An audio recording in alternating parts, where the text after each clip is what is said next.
saw, I got a really bad belt squeal. So today we're gonna go down to the shop and we're gonna fix that. Also, I just got in my brake switch in the mail the other day. So we're gonna wire that in and get a plug for my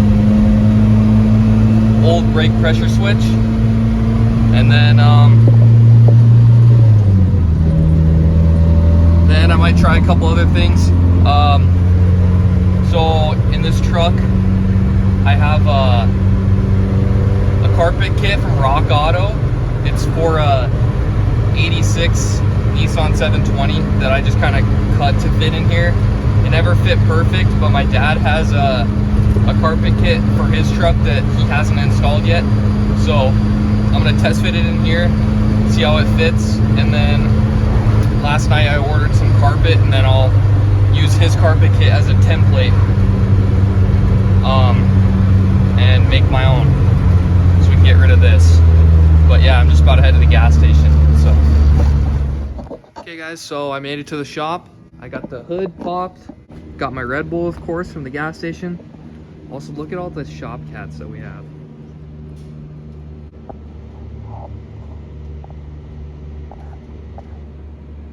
Anyway, I'm gonna let the engine cool off before I get to the alternator, the squealing belt.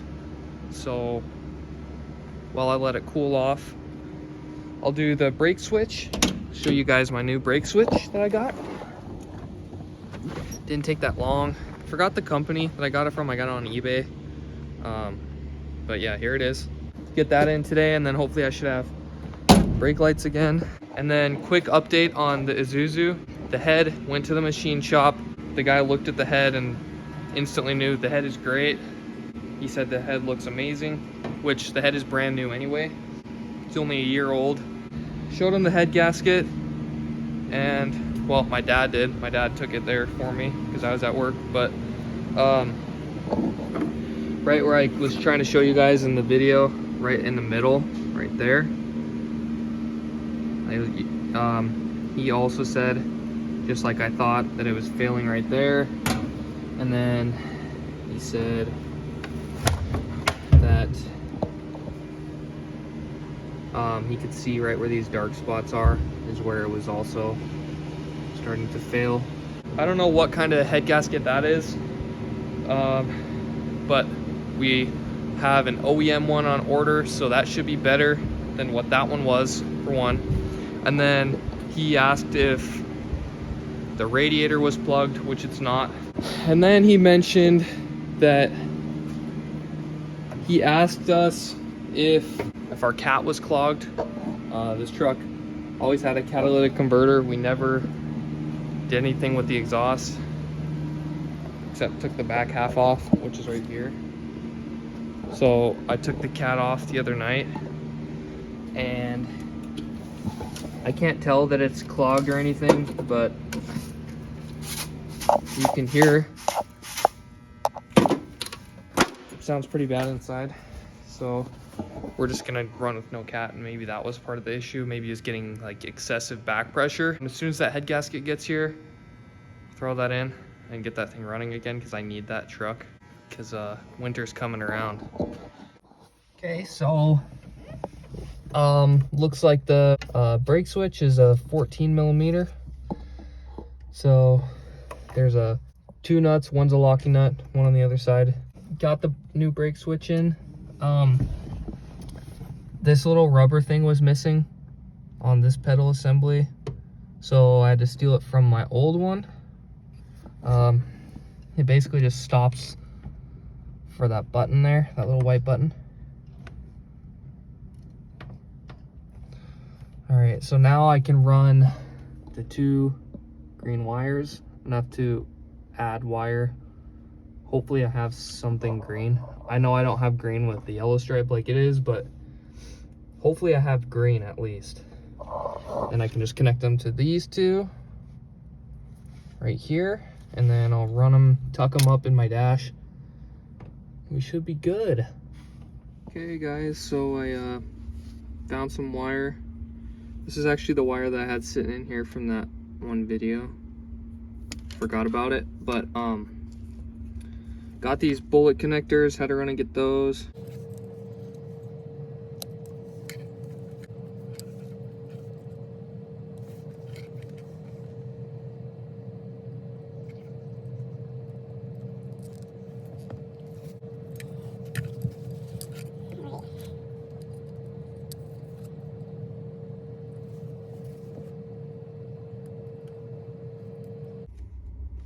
All right, so I got these all hooked up.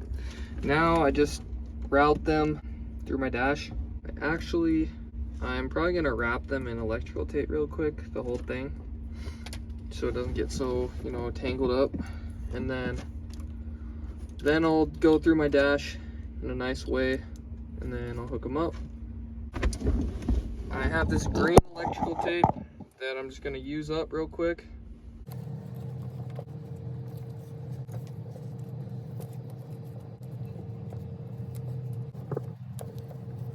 All right, so I got it all tucked up. Can't even see it anymore. The green electrical tape was not my favorite, but it's hidden anyway. I'm gonna set the camera up and turn my ignition on and press the brake lights. I won't be able to see like last time if the brake lights are working through these cracks because it's light out here and I don't think I'll be able to see it. So I'm just gonna set the camera back here and press the brakes. And we'll see if they light up. I'll just watch the clip back and see if it worked.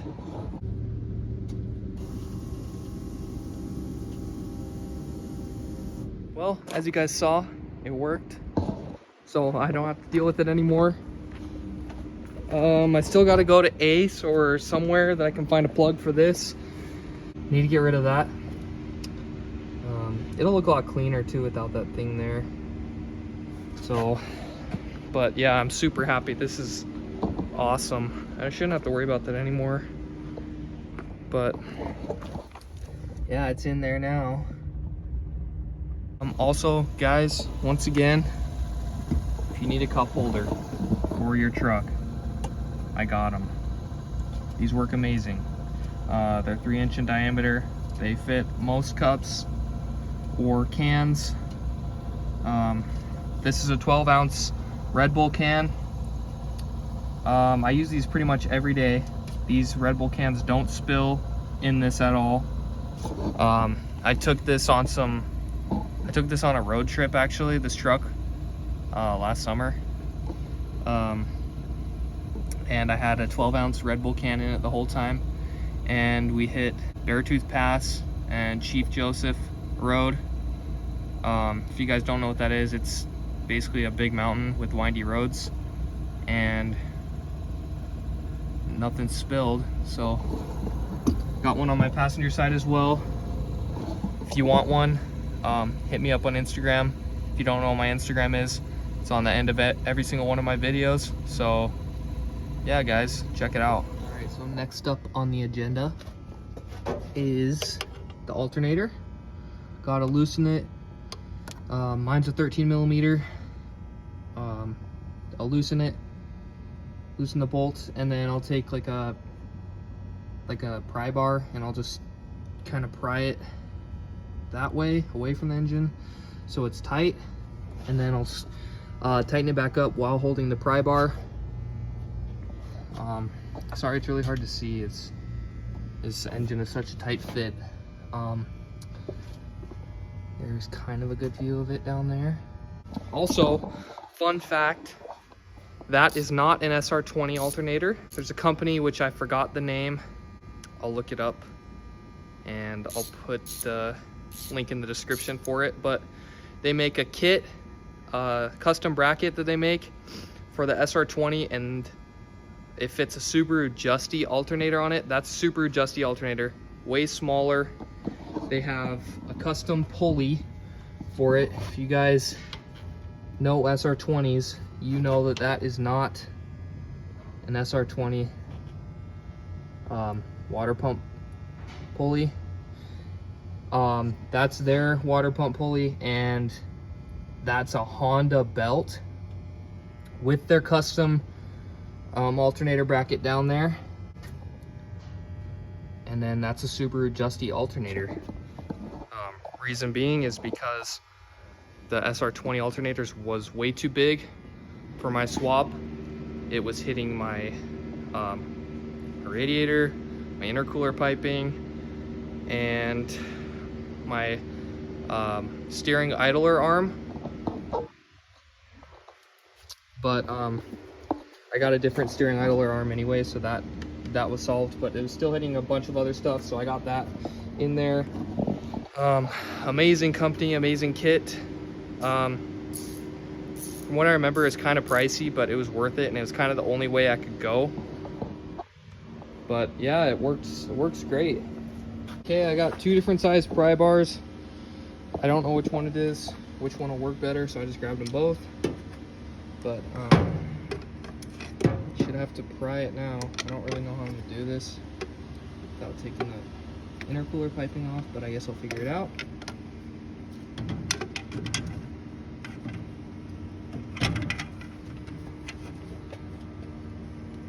Might have to loosen it a little bit more. All right, so alternator is now fully tight. Sorry I didn't record it. That was really difficult to try and record and do at the same time, because I kind of needed both my hands, one to tighten and one to hold the alternator tight. But yeah, the belt's now tight. We're good to go. Hopefully no more squealing on cold starts. So yeah, now what I was telling you guys about earlier, what the third thing I was going to do for this truck today was the carpet kit. So just let me show you guys real quick. This is that that carpet kit for Nissan 720 that I got from Rock Auto. It's like around $118, I think, something like that. Basically, the thing is I don't like how it fits at all. We got, I don't know, as you can see, we got the kill mat, that silver stuff. You can kind of see it on the outsides, and then right here, it's never fit very well. Obviously, because it's not for this truck. Just kind of what I did for time being. But I don't know who the guy is, but he makes a carpet kit. My dad bought one from him, and he hasn't installed it yet. So I was gonna take his carpet kit and lay it out in this truck with everything laid out, just to see if it fits. I know it fit in his truck, but my transmission tunnel is raised a little bit on top because my transmission is bigger than the J13 transmission. So I cut a hole in the top and then made my own plate for the top of the transmission tunnel. I'll throw a picture in there. You won't be able to see it right now because of the kill mat that's on top of it. But yeah, I'll go ahead and take this carpet out, and we'll get my dad's carpet, lay it out, we'll see if it fits.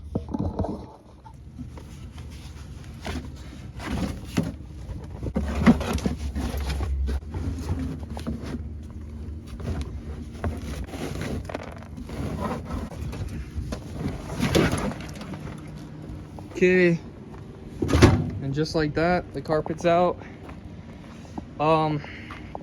I actually used some like carpet adhesive when I first put it in, and I don't know really why it didn't stick. I don't know if I didn't do it right, but it didn't stick very well. So carpet just kind of slid around, and that's why it's so easy to take out. But yeah, I mean, it's a good carpet. It just didn't fit this truck because it's for a 720. When I got it though, it was a little bit wider because the 720s are wider. So I trimmed that side and that side. I don't think I trimmed anything on the top.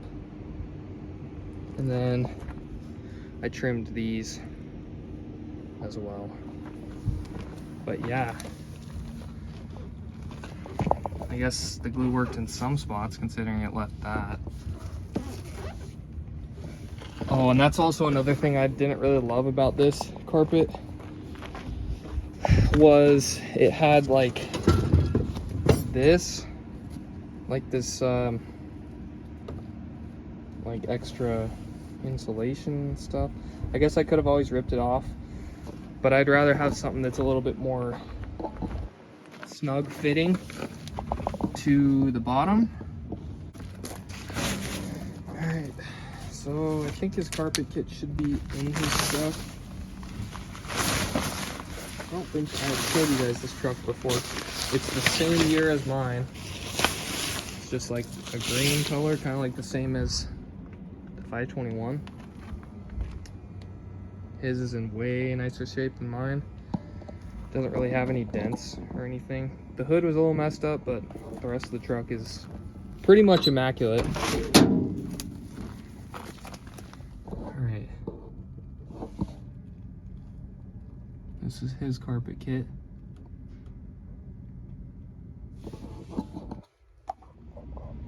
And already just by this first piece, it's fitting so much better than what I had in there. It even goes around all that stuff up there. It looks way better actually. It's not even wrinkly like the other one. I got a different material than what came with his.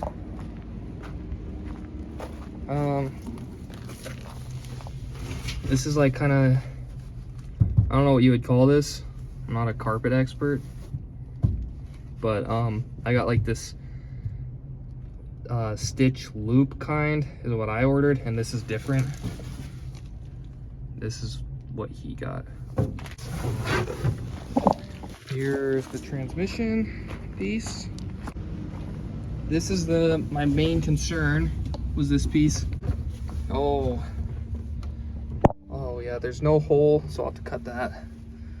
Not on his obviously, but on my own when I get mine. So I'll just kind of have to drape this piece like this for now. I think the transmission piece actually goes first, and it stays like that.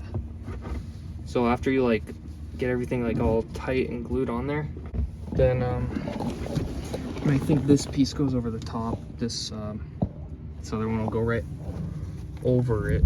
So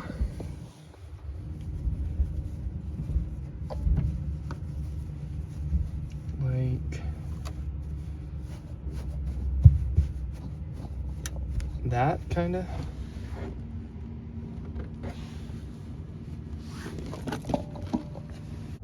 I think this is all I need. I don't need to put the rest of the carpet in. I think I already got my answer.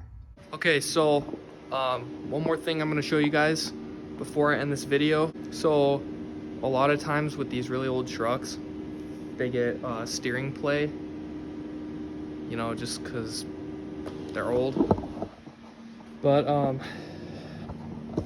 so when you'll be driving down the road, the steering moves. That's steering play. As you can see, I'm moving my steering wheel and my wheels really aren't moving much at all. These trucks will get this pretty easily, and over time you just need to adjust them. There's an adjustment nut on the top of the steering box, which a lot of people don't know. I did this on my friend's 620 a while back. So what a lot of people think to do when they have steering play is just to replace all the bushings and all that, which yeah, that should help a lot, and it's good to replace the bushings on these old trucks anyway. But one of the main things, which I guess I didn't know for a while either, is right on the top of the steering box, you can see right next to the steering fluid like filling spot, there's a nut. Okay, that nut with the flathead screw in the center of it is the adjustment. So the nut on there is a 14 millimeter nut, and that's basically just a locking nut. So what you'd want to do is break the locking nut free, which I already did, and you'll take your flathead screwdriver, and what you want to do is tighten it as tight as you can. Well, depending on how yours is, if you tighten it too tight, it might not want to steer at all. Might be, your steering might be super tight, and yeah, but basically just want to tighten it down. And now, as you can see, my steering is way tighter.